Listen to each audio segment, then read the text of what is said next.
குருவுடைய 2வது வீடு. ஓகே.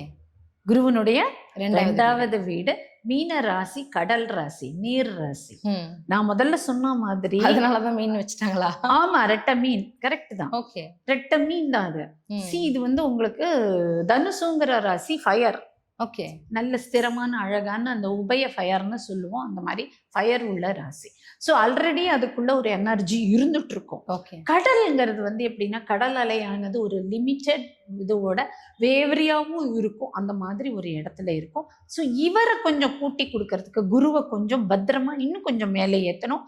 அண்ட் மீனம்ங்கிறது காலபுருஷனுடைய 12ஆம் ராசி. ஓகே. காலபுருஷனுடைய கடைசி ராசி. ஸோ அந்த கடைசி நேச்சுரலி நீங்க யோசிச்சு பார்த்தீங்கன்னா, நாளுடைய கடைசியில நம்ம எப்படி இருப்போம்? டயர்டா இருப்போமா? டயர்டா.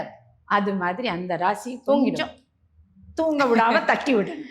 அதுக்காக இங்கேயும் நம்ம சஹா சேர்க்கிறோம். எப்படி சேர்க்கிறோம்?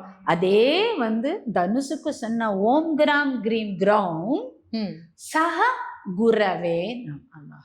ஓம் கிராம் கிரீம் கிரௌம் சஹ குரவே நமஹ.